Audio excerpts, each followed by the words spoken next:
আজকের গল্প বোনের বিয়ে। 5 বছর আগে আমার শাশুড়ি মা শিপ্রা দেবী আমায় অনেক যত্নে আর ভালোবেসে এ বাড়ির বউ করে এনেছিলেন। শাশুড়ি মা আমার বাবাকে বলেছিলেন, চিন্তা করবেন না দাদা, আমার মেয়ে নেই, আপনার মাহারা মেয়েকে আমি নিজের মেয়ের মতোই আদরে রাখব। আমার শাশুড়ি মার সে কথায় বিন্দুমাত্র ভুল ছিল না। শ্বশুরবাড়ি এসে দায়িত্ব কর্তব্যের বেড়াজালে তিনি আমাকে কখনো বাঁধেননি। উল্টে আমাকে স্বাধীনতা দিয়েছিলেন অগাধ, রাস্তা দেখিয়েছিলেন স্বাবলম্বী হওয়ার। এ বাড়িতে আমি আর মামনি দুটো মানুষ থাকি। আমার স্বামী থাকে দূরের শহরে চাকরির জন্য, তবে আশ্বাস দিয়েছে বছর কয়েকের মধ্যেই ট্রান্সফার নিয়ে চলে আসবে এ শহরে। বিয়ের পরেই আমি মাস্টার্স ডিগ্রির পরীক্ষা দিই। সে সময় প্রতিটা মুহূর্তে আমার মামনির সাথে ছিলেন। পেশায় শিক্ষিকা আমার মামনি আমাকে পড়ানো থেকে পরীক্ষার দিন জোর করে খাওয়ানো হোক বা পরীক্ষার হলের সামনে ঘন্টার পর ঘন্টা বসে থাকা, সবই মায়ের মতো দায়িত্ব নিয়ে করতেন। এই বাড়িতে এসে আমি মা পেয়েছিলাম, আর মামনি পেয়েছিল আমাকে। আমিও মামনির খাওয়া আর শরীরের খেয়াল রাখার চেষ্টা করতাম সব সময়। আমার স্বামী শান্তশিষ্ট মানুষ, 2 সপ্তাহ পর পর বাড়ি এলেও ভালোবাসায় ভরিয়ে দিত আমায়। মায়ের পছন্দের মেয়েকে বিয়ে করে সে যে অখুশি কখনো মনে হয়নি আমার। বছর 3 পর একদিন সকালে অসুস্থ হয়ে পড়লাম আমি। মামনি হাসপাতালে নিয়ে গিয়ে পেলেন খুশির খবর, এই যে আমি মা হতে চলেছি। আনন্দে মামনি সবাইকে মিষ্টি খাওয়ালেন আর আমায় বললেন, মা হচ্ছিস বলে লেখাপড়া শিখেই তুলে দিস না আবার। তোর বাচ্চাকে আমি বড় করব, আর তুই পূরণ করবি তোর স্বপ্ন। সত্যি আমি ভাগ্যবতী ছিলাম এমন শাশুড়ি মা পেয়ে। আমার ছেলে আদি জন্ম নেওয়ার আগে পর্যন্ত প্রতিটা দিন প্রতিটা মুহূর্তে আমার শাশুড়ি মা আগলে রেখেছিলেন আমায়। আদি হওয়ার পর আমাদের দুজনকে নিয়ে মামনি সব সময় অস্থির থাকতেন। আমরা কি খাবো, কখন ঘুমাবো, এসব নিয়ে ভীষণ চিন্তা ওনার। আমি বহু চেষ্টা করেও শান্ত রাখতে পারতাম না ওনাকে। আমার স্বামী অগ্নি ছেলেকে প্রথম দেখে আমার কপালে চুমু খেয়ে বলেছিল, জীবনের সেরা উপহারটা তুমি আজ আমায় দিলে। আমার সেদিন ভীষণ আনন্দ হয়েছিল। চোখ ভরা জল নিয়ে মুখ গুজেছিলাম ওর বুকে। আমাদের সংসারে ছিল এক অপার আনন্দ। আমার বাবা এসে মামনিকে বলতেন, দিদি, আপনাকে পেয়ে আমার মেয়ে যে বাবাকেও ভুলতে বসেছে দেখছি। মামনি বলতেন, না মশাই, আপনাকে নিয়ে আপনার মেয়ের কিন্তু কম চিন্তা হয় না, সেসব আমি জানি। আমাদের ড্রয়িং রুমে সব সময় উঠত হাসির বন্যা, কিন্তু সে হাসি যে কান্নায় বদলে যাবে সে আমি ভাবিনি। আদির বয়স তখন 2, ও তখন খেলনা নিয়ে খেলতে ব্যস্ত।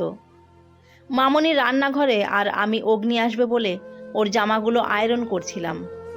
হঠাৎ বেজে উঠল বসার ঘর থেকে টেলিফোনটা। ফোনটা হাতে ধরে ও প্রান্তের কথা শুনেই আমার চোখ থেকে জল গড়িয়ে পড়ল। হাত থেকে পড়ে গেল ফোনটা। ততক্ষণে মামনি সেখানে চলে এসেছে।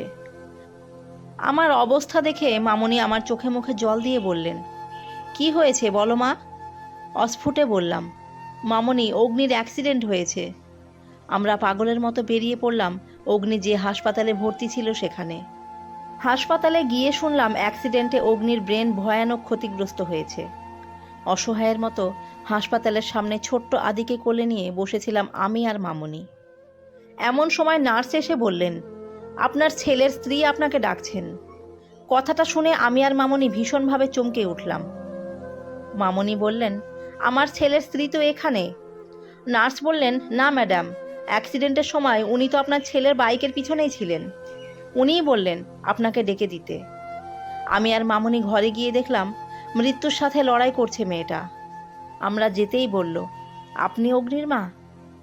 মামনি মাথা নেড়ে সম্মতি জানাতেই মেয়েটা বলল, আমি অগ্নির বান্ধবী সংঘমিত্রা। প্রেম করেই অগ্নির সাথে বিয়ে করি 1.5 বছর আগে।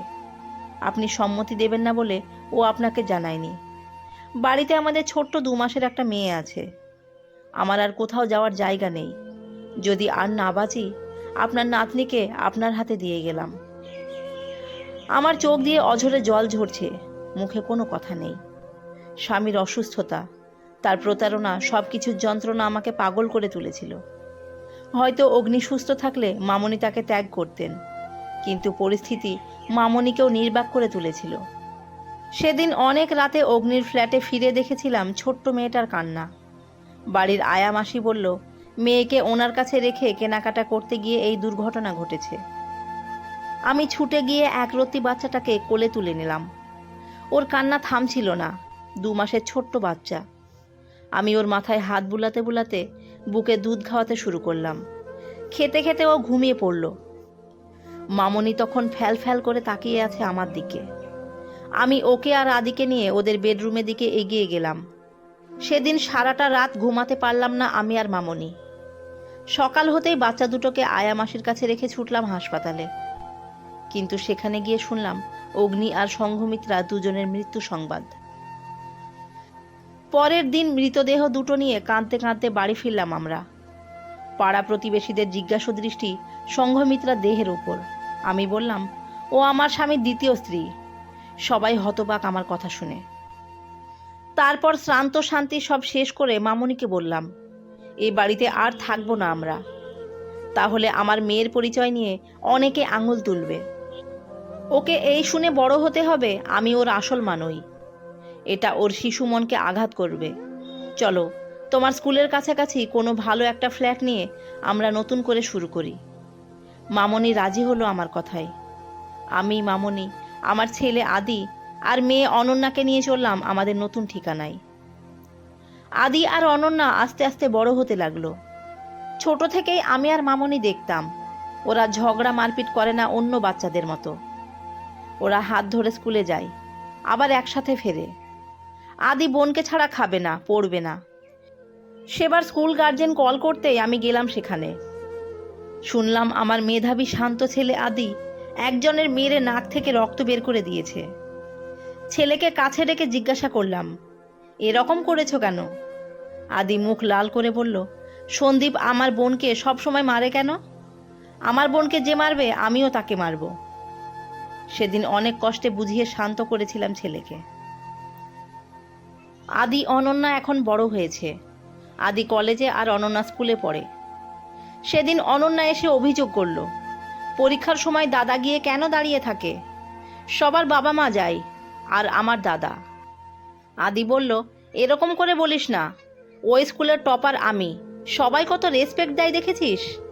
আমার দায়িত্ব আছে না, তোর পরীক্ষা বলে কথা। অনন্যা বলতে লাগলো, তাই বলে তুই স্কুলের সামনে একটা বড় ডাব হাতে দাঁড়াবি আর আমি বেরোলেই খেতে বলবি? তোকে দেখে সবাই হাসে দাদা। আদি বলল, ওর খিদে পেয়েছে তাই বকবক করছে, আমাদের খেতে দাও তো মা। আমি অনন্যার মাথায় হাত বুলিয়ে বললাম, দাদা ভালো চাই তো মা, রাগ করতে নেই। আদি পাঁপড় ভাজায় একটা কামড় দিয়ে বলল, শোন, তোদের ক্লাসের বাচ্চা মেয়েরা আমায় দেখে হাসতেই পারে। আই জাস্ট ডোন্ট কেয়ার, বুঝলি? এখন খেয়ে নিয়ে ফিজিক্স খাতাটা নিয়ে আমার কাছে চলে আয়। যেগুলো বলবো কাল দেখবি সেগুলোই এসেছে পরীক্ষায়। মামনি হেসে বলল, যত বড় হচ্ছে তত ঝগড়ুটো হচ্ছে দুটো।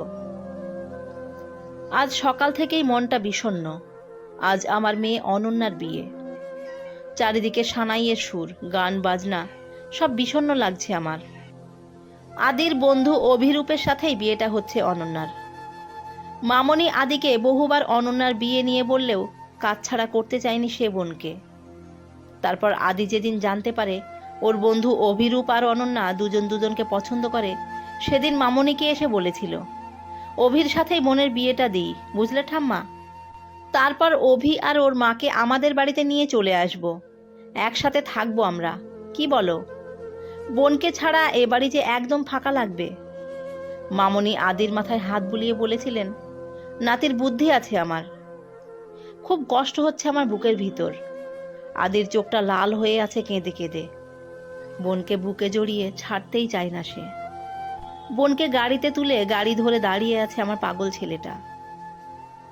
বন্ধুর হাত ধরে কাঁদতে কাঁদতে আমার ছেলেটা বলে চলেছে, আমার ছোট বোনটাকে একটু দেখিস, ওকে তাড়াতাড়ি ঘুম থেকে তুলে দিস না প্লিজ।